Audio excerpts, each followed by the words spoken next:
하나님 말씀 읽겠습니다. 신약성경 사도행전 10장 34절부터 43절입니다. 사도행전 10장 34절에서 43절, 제 성경으로는 신약성경 205쪽입니다. 우리 화면 비춰두시면 한 목소리로 같이 읽도록 하겠습니다. 34절부터 43절까지입니다.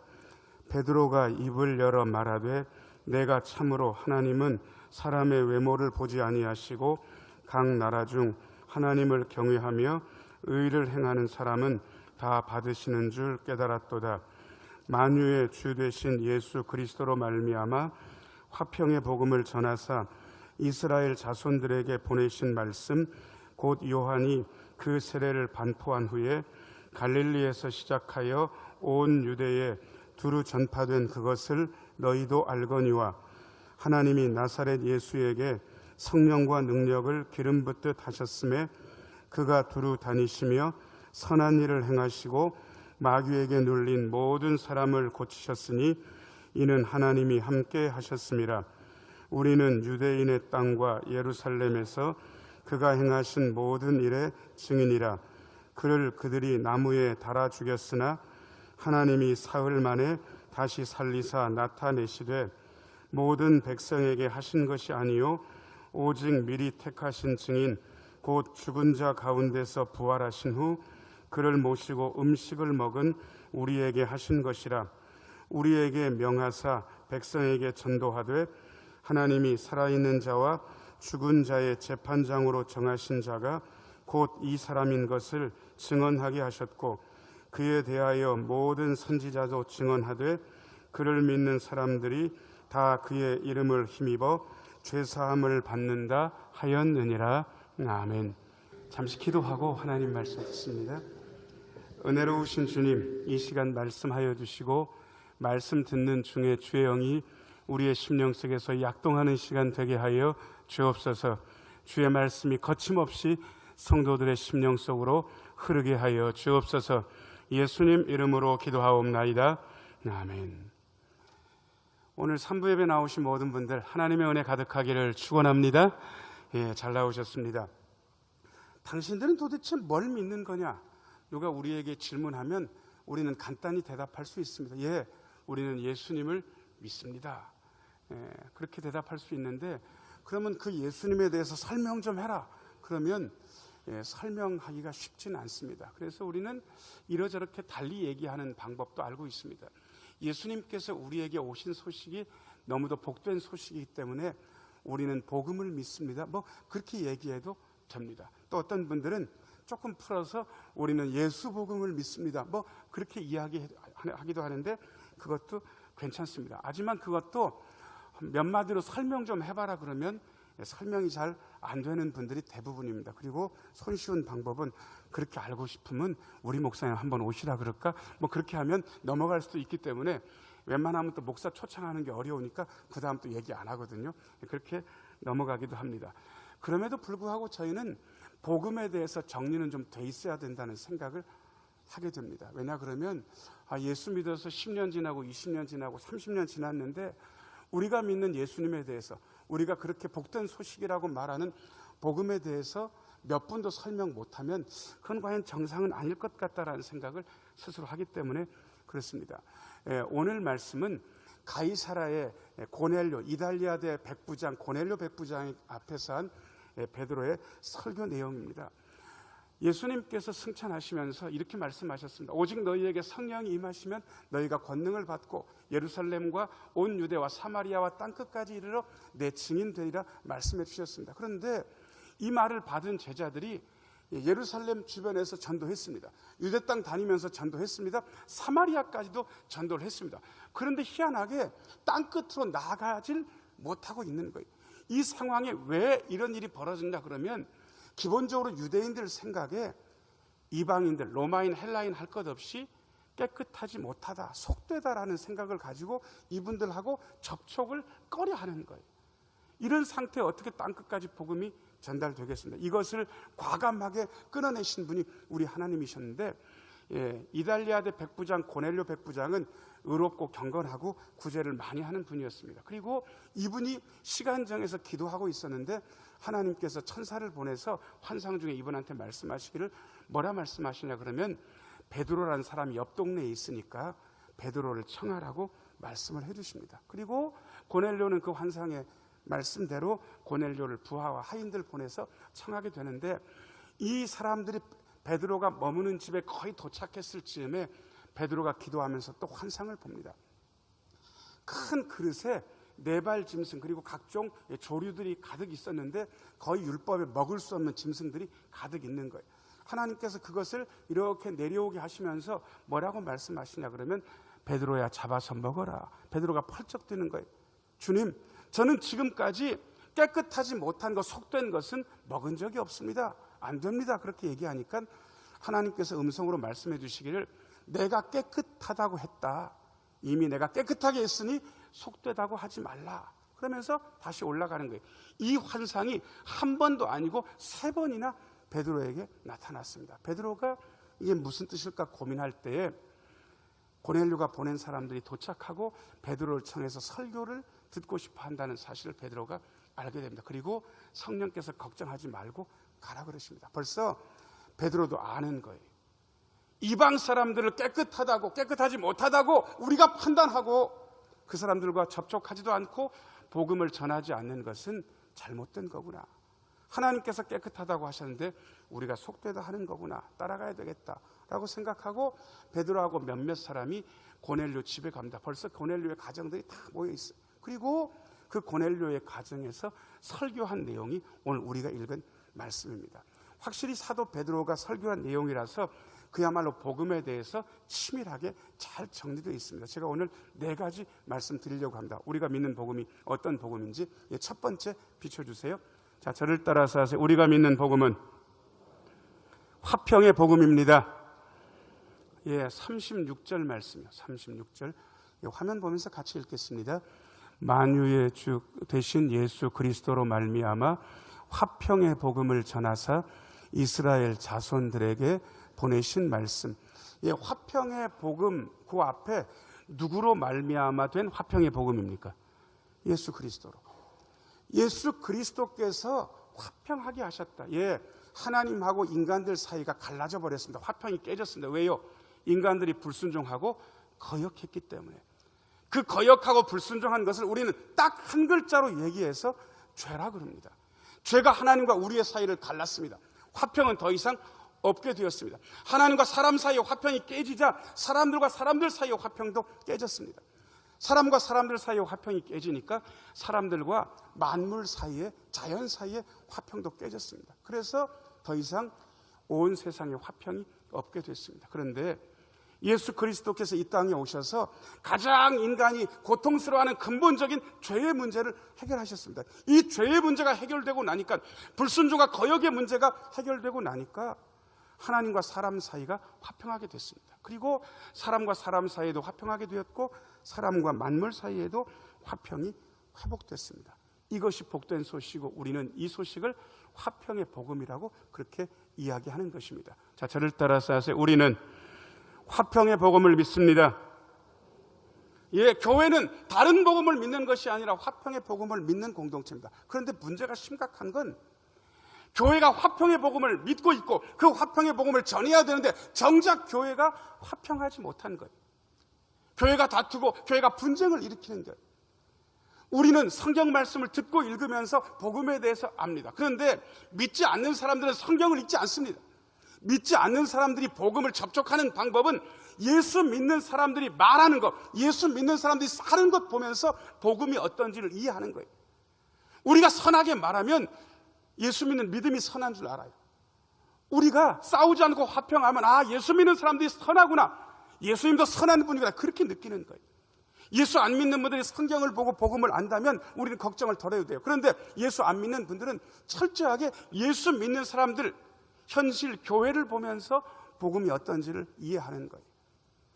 화평의 복음을 가진 교회가 화평하지 못하고 화평의 복음을 가진 교회가 분쟁하고 다투기 때문에 화평의 복음이 힘을 많이 잃었습니다. 이게 큰 문제입니다. 그래서 저는 적어도 교회가 화평의 복음을 가졌다고 그 화평의 복음을 전하는 공동체라면 교회 안에서 형제 자매들끼리 성도끼리 잘 지내는 게 우선이라는 사실을 여러분들에게 말씀드리고 싶습니다. 자, 저를 따라서 하세요. 우리끼리 먼저 잘 지냅시다. 옆에 있는 분 얼굴 보시고 우리끼리 잘 지냅시다 한번 해보세요. 웃으면서, 방글방글 웃으면서. 우리끼리 잘 지내야 우리가 화평의 복음을 가진 것을 세상 사람들이 인정해 주는 거예요. 예수 믿는 공동체가 다투고 분쟁하면서 싸우면 누가 우리한테 화평의 복음을 가졌다고 인정해 줍니까? 전혀 그렇지 않아요. 예수 믿는 사람, 안 믿는 사람은 성경책 안 봐요. 우리를 보는 거지. 그러니까 화평의 복음을 가진 공동체니까 우리끼리 먼저 잘 지내야 됩니다. 그 다음에 두 번째, 복음이 뭔가? 두 번째 비춰줘 보세요. 자, 저를 따라서 하세요. 우리가 믿는 복음은 성령과 능력의 복음입니다. 38절입니다. 38절 같이 한번 읽겠습니다. 시작. 하나님이 나사렛 예수에게 성령과 능력을 기름 붓듯 하셨음에 그가 두루 다니시며 선한 일을 행하시고 마귀에게 눌린 모든 사람을 고치셨으니. 아멘. 그것도 읽겠습니다. 이는 하나님이 함께 하셨습니다. 그 앞부분입니다. 자, 나사렛 예수에게 무엇을 기름 붓듯 하셨습니까? 성령과 능력. 자, 그런데 우리는 성령과 능력이 예수님께 있고, 그리고 그 예수님의 성령과 능력이 우리에게 임하는 것을 알면서도 이 성령과 능력을 너무 좁게 해석하는 경향이 있습니다. 이런 거예요. 성령과 능력 받으면 내가 지혜롭게 돼요. 내가 평안하게 돼요. 그리고 내 사업이 잘 돼요. 내 자녀들이 잘 돼요. 그리고 내가 하는 모든 일들에 문제가 없어요. 그리고 나는 기쁘고 평강해. 아니, 이게 잘못됐다는 게 아닙니다. 그런데 성령과 능력을 받아서 내게 생기는 일들이 그게 전부라면 말입니다. 그래서 내가 잘 되고 내가 평안하고 내 자식이 잘 되고 내가 건강하고 그게 전부입니까, 여러분? 예수님이 성령과 능력을 기름 붓듯 받으신 다음에 그냥 예수님은 편안하게 지냈다. 끝입니까? 여러분, 우리는 성령과 능력을 너무 좁게 해석합니다. 그래서 복음의 능력이 너무 많이 좁아졌습니다.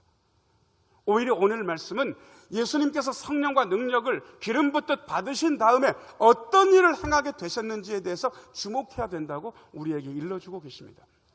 예수님께서 성령과 능력을 기름 붓듯 받으신 다음에 두루 다니시면서 어떤 일들을 행하셨습니까? 자, 저를 따라서 하세요. 성령과 능력을 받으면 선한 일을 행하게 됩니다. 착한 일. 기본적으로 성령과 능력이 임하면 착한 일을 하게 되는 거예요. 여러분, 이 엄정한 말씀을 무시하고 그저 성령과 능력을 받아서 내가 잘 되는 것만 강조하는 그러한 분이 있다면 그분은 성령과 능력에 대해서 오해하는 거예요. 성령과 능력 받으면 착한 일을 할 마음이 생겨요. 그리고 착한 일을 할 능력이 생깁니다. 뭐가 착한가?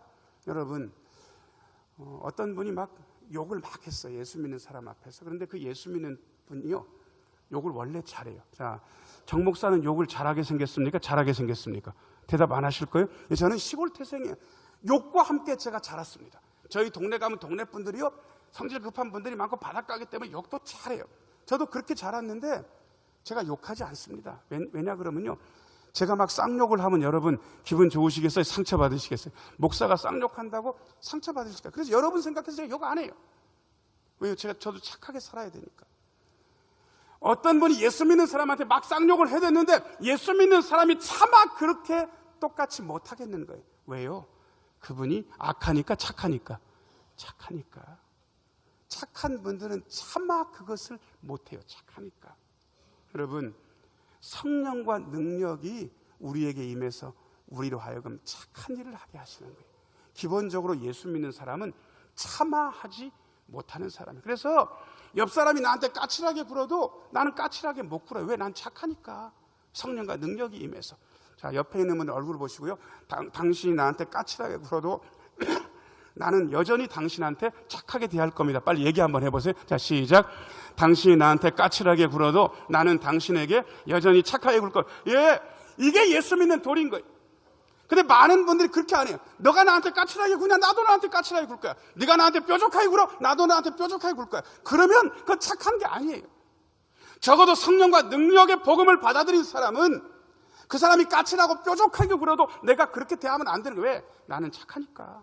성령과 능력이 임해서. 자, 저를 따라서 하세요. 나는 착하다. 성령과 능력이 임했기 때문에. 예, 그런데 예수 믿는 사람들 중에 안 착한 분들이 너무 많은 거예요. 성령과 능력의 복음을 받아들였는데도 불구하고 착하지 않은 거예요. 그래서 예수 안 믿는 사람들이 성경 안 보고 예수 믿는 사람들만 보기 때문에 예수 믿는 사람들이 안 착하다 그래요. 그래서 심지어 이런 말도 있어요. 생긴 대로 예수 믿는다고. 여러분, 그 말이 얼마나 무서운 말인지 아세요? 어디 생긴 대로 예수 믿어요? 그렇게 믿으면 안 되는 거예요.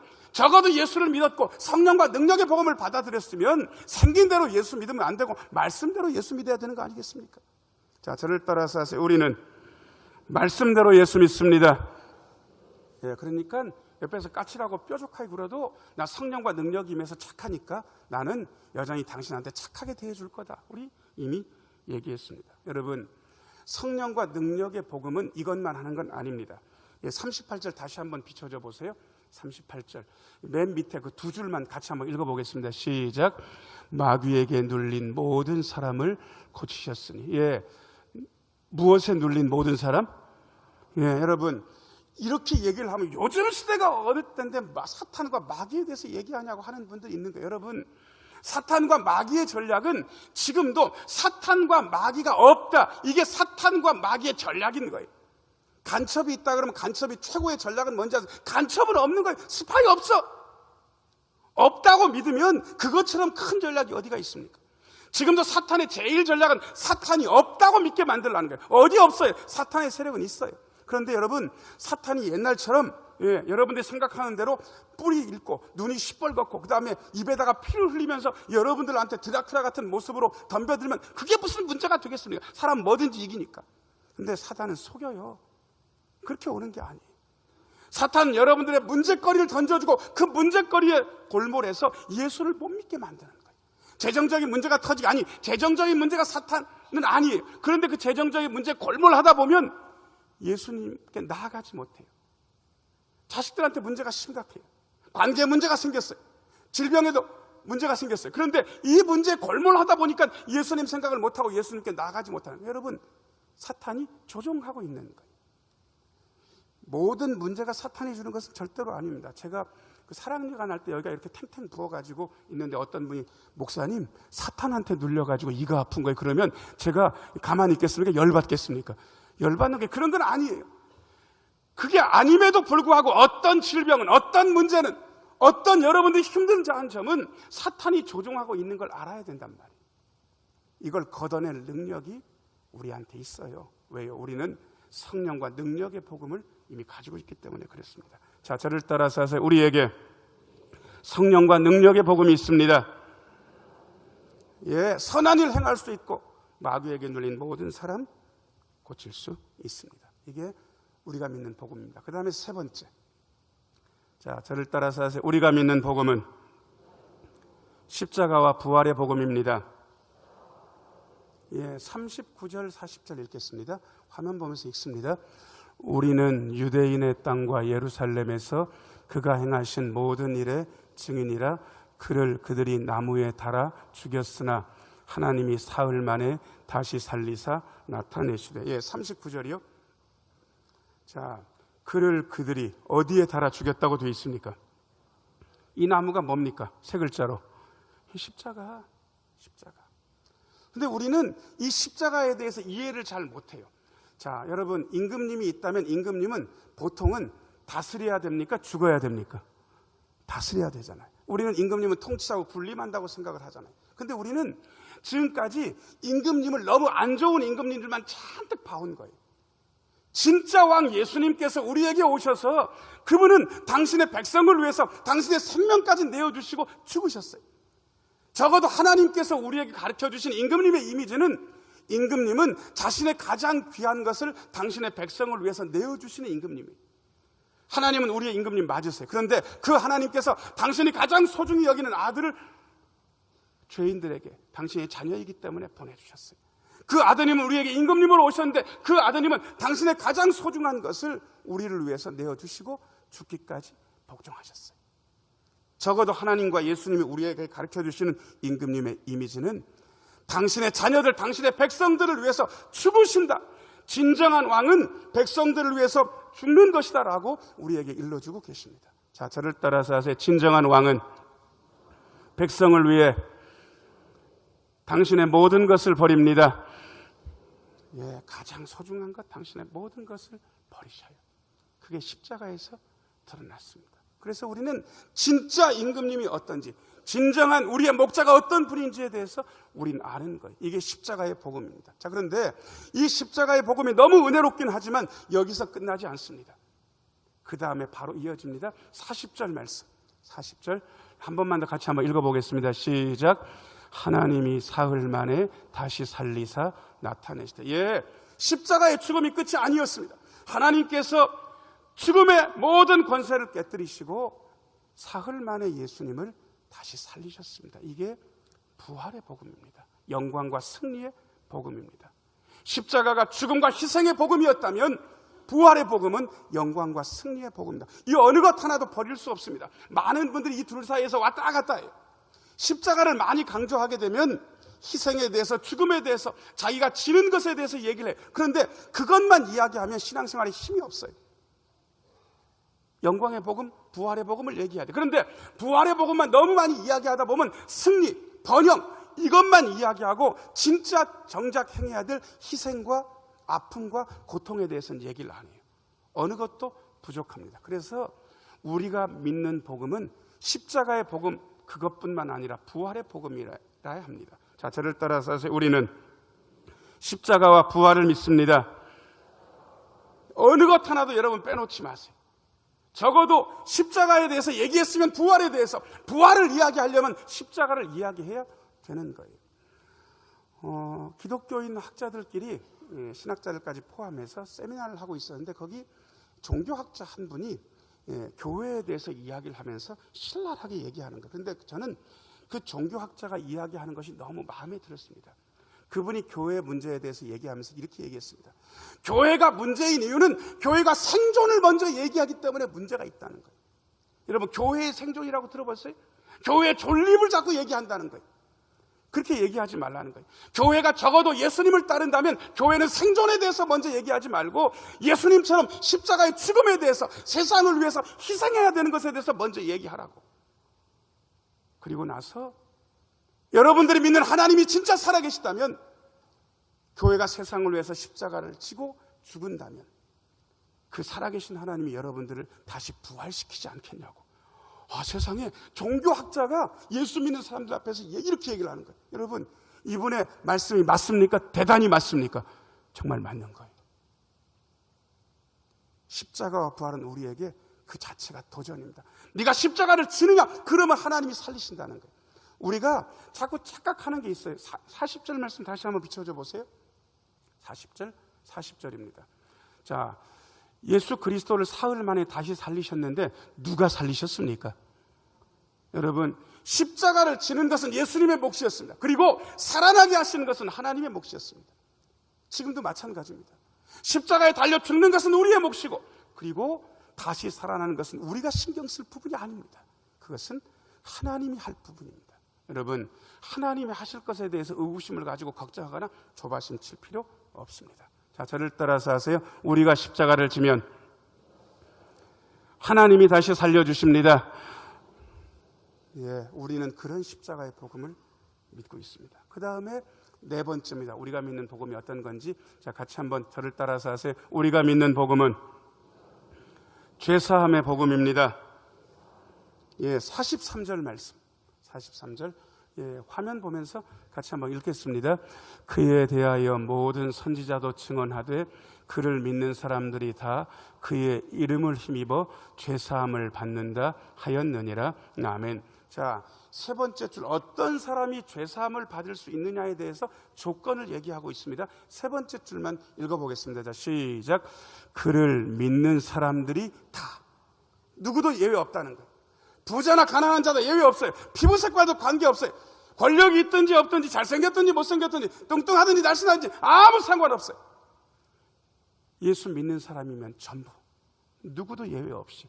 그런데 방법이 있습니다. 네 번째 줄이 나와 있습니다. 네 번째 줄 같이 한번 읽어보겠습니다. 시작.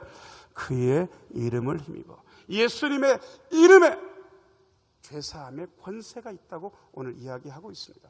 여러분, 이 죄사함과 용서에 대해서 너무 피상적인 이해를 가지고 있기 때문에 우리가 사실은 이 죄사함의 감격을 모릅니다. 이것은 단순히 인간이 인간을 용서한다는 그런 차원이 절대로 아닙니다. 우리가 어떤 사람이 저한테 잘못을 해서 제가 그분을 용서한다는 이야기는 제가 그분을 탓하지 않겠다는 거예요. 그리고 너하고 나의 관계는 그 일을 다 잊어버렸기 때문에 그 이전으로 돌아갈 수 있다, 이 얘기인 거예요. 여러분, 그런데 내가 그 사람을 용서했다고 해서 그분이 받을 벌을 안 받을까요? 전혀 안 그래요. 그분은 받을 벌을 다 받아야 되는 거예요. 그냥 나는 용서한 것뿐이에요. 그런데 여기서 말하는 죄사함은 그런 게 아니에요. 여기서 말하는 죄사함은 하나님께서 영원한 형벌을 면제하셨다, 그 뜻입니다. 우리가 죄를 지으면 사람에게만 죄를 짓는 것이 아니라 하나님께 죄를 짓는 것이고 그 영원한 형벌을 반드시 하나님께 받아요. 그런데 여기서 말하는 죄사함은 영원한 형벌이 면제되는 것을 이야기합니다. 자, 저를 따라서 하세요. 우리의 죄가 사함받았습니다. 영원한 형벌이 면제되었습니다. 예, 이 얘기하고 있는 거예요. 그러니까 여기서 말하는 죄사함과 용서를 같은 차원에서 이야기하시면 안 돼요. 다만 하나님께 영원한 형벌을 면제받은 사람이라도 사람의 용서는 받아야 되는 거예요. 그래서 하나님께 말씀드리고 하나님께 용서받았지만 내가 죄를 지은 그분이 있으면 그분 앞에 가서 사과하고 용서받아야 됩니다. 근데 많은 분들이 사과에 대해서 너무 몰라요. 자, 제가 어떤 분한테 실수를 하고 잘못을 했는데 제가 그분 앞에 가서 제가 이렇게 얘기했어요. 집사님, 저는 솔직히 잘못한 걸 모르겠는데 집사님이 하도 잘못했다고 얘기를 하니까 제가 집사님 생각해서 집사님한테 사과할게요. 저를 용서해 주세요. 이렇게 얘기하면 제가 사과한 겁니까? 그분 열받게 한 겁니까? 열받게 하는 거예요. 근데 우리는 이런 사과를 사과라고 알고 있는 거예요. 전혀 그런 거 없어요. 그건 사과가 아니에요. 열받게 하는 걸 뿐이에요. 사과는 뭔지 아세요? 정말 미안합니다. 죄송합니다. 제가 당신한테 진짜 잘못을 저질렀습니다. 제가 쥐구멍이라도 있다면 쥐구멍이라도 들어갈 만큼 부끄럽습니다. 저 좀 용서해 주세요. 이게 진짜 사과하는 거예요. 그런데 문제는 그 다음에 발생합니다. 제가 이렇게 진심으로 사과했는데 자, 그분은 반응이 울면서 나를 반드시 용서한다. 우리도 더 잘해봅시다. 저도 잘못한 게 많습니다. 반드시 용서한다. 그분의 반응이 이럴 수도 있죠. 자, 그런데 두 번째는 그럴 수도 있지만 펄펄 뛰면서 내가 당신한테 이미 얘기하지 않나. 당신이 잘못을 저지른 거 맞다고. 이제야 와서 실토하냐고. 난 당신 평생 용서 안 할 거라고. 이런 반응이 있을 수도 있잖아요. 자, 1번과 2번 중에 우리는 보통 1번을 기대하지만 2번 반응이 있을 수 있습니까? 있을 수 있습니까? 있을 수 있어요. 그러면 우리는 우리의 사과가 실패했다고 생각을 하는 거예요. 진짜 실패했어요? 여러분, 그분한테 같은 용서의 반응을 이끌어내야 우리의 사과가 성공한 거냐고요. 절대로 안 그래요. 우리가 할 몫을 충분히 성실껏 했다 그러면요, 그분의 반응은 그분의 거예요. 그분이 용서하든지 용서하지 않든지 말입니다. 거기에 대해서는 신경 쓰지 마세요. 자, 저를 따라서 하세요. 우리가 진심으로 사과했으면 그분의 반응은 신경 쓰지 맙시다. 예, 신경 쓰지 마세요. 그것은 내 탓이 아닌 거예요. 그건 그분의 몫인 거예요. 그래서 우리는 사람 앞에도 용서를 받고 그리고 하나님께도 용서를 받아야 되는 그런 존재인 거예요.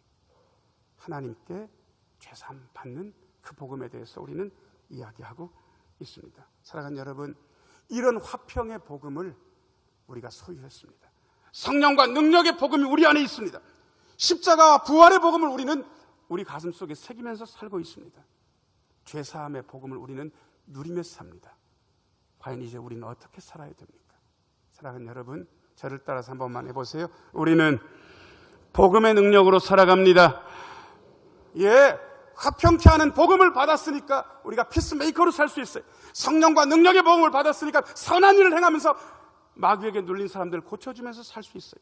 십자가와 부활의 복음을 우리 마음에 간직하고 있으면 어떤 절망에도 우리는 절망하지 않고 다시 일어설 수 있어요. 죄사함의 복음을 받았기 때문에 우리는 하나님께 용서받았기 때문에 용서할 수도 있고 기꺼운 마음으로 용서를 구할 수도 있어요. 이게 복음의 능력입니다. 이 복음의 능력으로 힘있게 나아가시면서 승리를 거두시는 우리 모두가 되기를 예수님의 이름으로 축원합니다. 기도하겠습니다.